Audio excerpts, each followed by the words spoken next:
Are Ferrari really prepared to survive Silverstone? Or the mythical British circuit will be the scenario where it is evidence that Hamilton's dream dressed in red is more a mirage than a reality?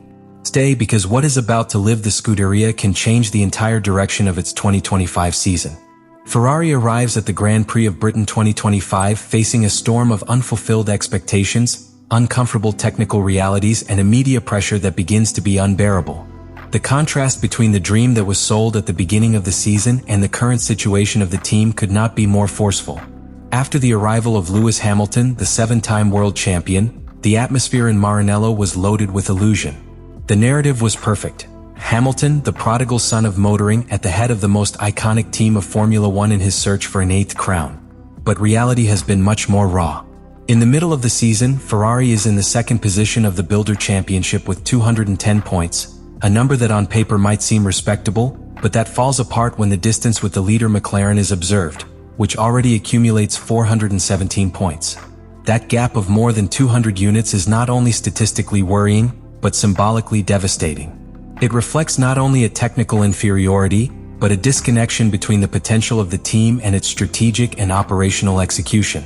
In an era where each millisecond is vital, Ferrari continues to fall into patterns of inconsistency that drags from past seasons. The case of the pilots is a clear reflection of this duality. Charles Leclerc, who has managed to keep the ship afloat, accumulates 3 podiums in demanding circuits such as Saudi Arabia, Monaco, and Spain. He has demonstrated the ability to extract performance at critical moments, even with an unstable car. But his fight is lonely, and his efforts are usually diluted in the face of erratic strategies or pits failures. Meanwhile, Lewis Hamilton has not yet managed to get on the podium on a career day, a fact that would be anecdotal if we were not talking about the most successful pilot in the recent history of the category.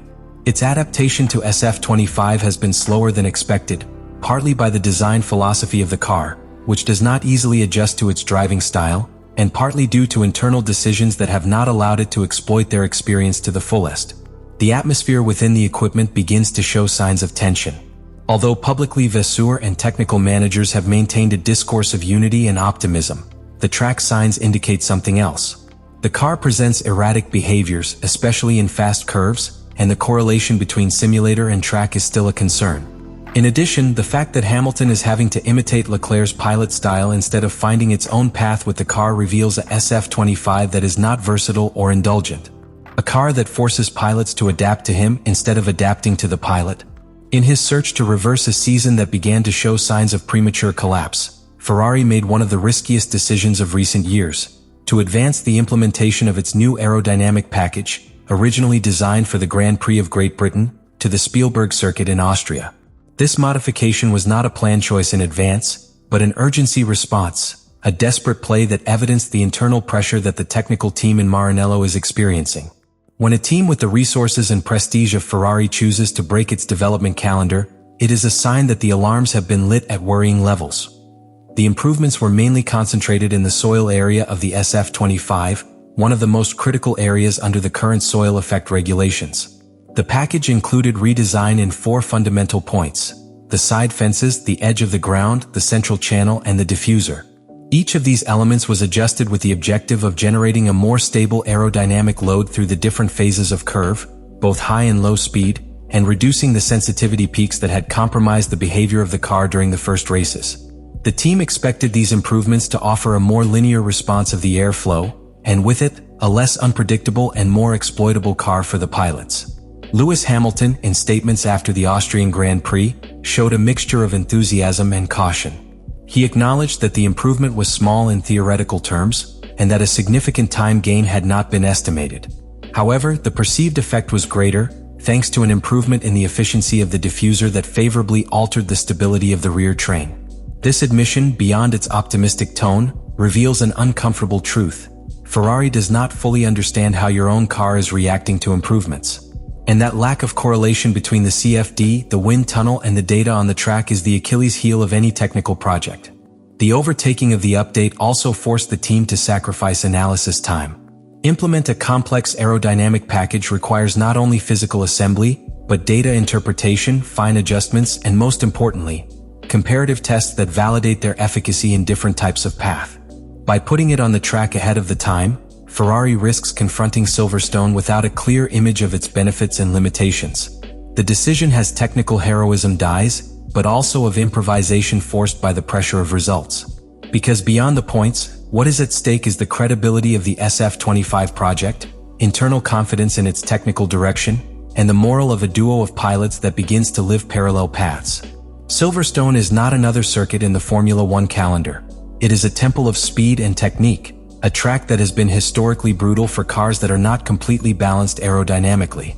The British layout tests all aspects of a simultaneous car: high aerodynamic load, fast curve stability, capacity for change of fast direction, traction in short phases, and, above all, an energy and tire management that punishes equipment that has not tuned every technical detail. It is in this context where the Ferrari SF25 could see exposed all its defects without filter, without excuses, and in the eyes of the entire world. The sequence of curves that defines Silverstone, particularly Maggots, Beckett's and Chapel, is one of the most demanding combinations of the calendar. At an average speed greater than 250 km per hour, these curves require an immediate steering response, a lateral transfer of stable loads, and an aerodynamic platform that does not collapse in the face of the airflow pressure.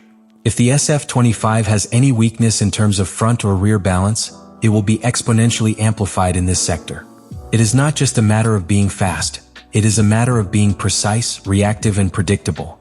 And precisely that is where Ferrari has shown cracks throughout the season. The structural problem of the SF25 is not a secret. Its pull rod-type front suspension, a radical design adopted as part of a mass reduction philosophy and improvement of aerodynamic flow towards the flat bottom, has turned out to be more problematic than expected.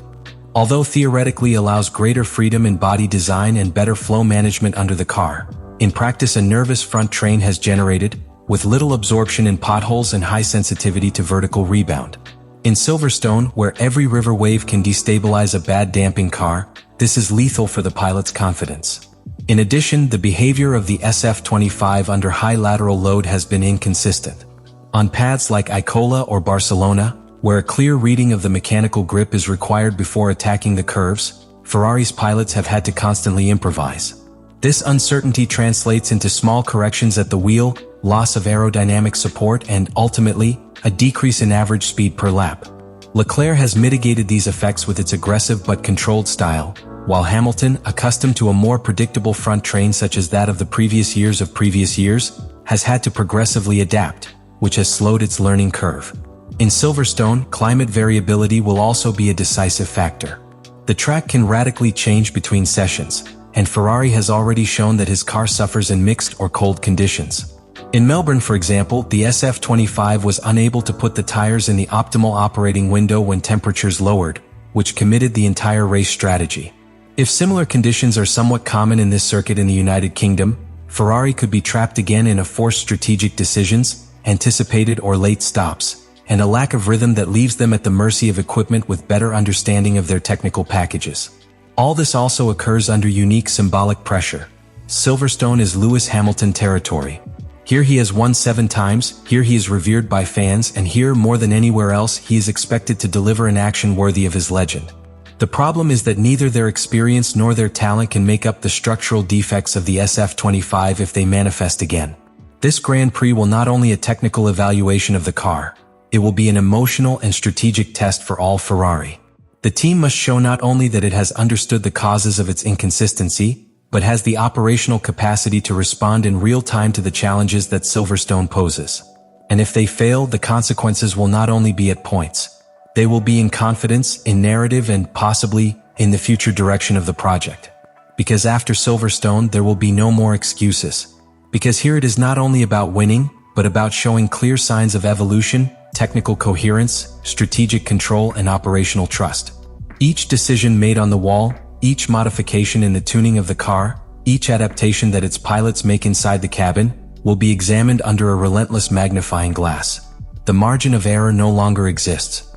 Ferrari cannot afford another weekend in which promises are diluted in the silences of the post-carrier excuses. And much less at his media star, in front of a British audience who, although faithful to Hamilton, will not forgive a new false step of his new idol dressed in red. Beyond the final result at points, what is at stake is the narrative of the season. If Ferrari fails in Silverstone, the idea that 2025 has been another lost year, despite the change of pilots and technical investments, will be consolidated.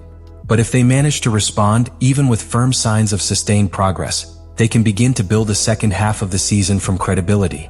From the base of a car that may not be perfect, but at least has begun to obey. And now it's time for you to join the conversation. Do you think Ferrari can reverse this situation and hit the table in Silverstone? Or are we facing another chapter of the same frustration cycle? Do not forget to subscribe to receive the post-Carrera analysis, where we will evaluate whether Ferrari was up to the challenge or if, once again, the story was repeated.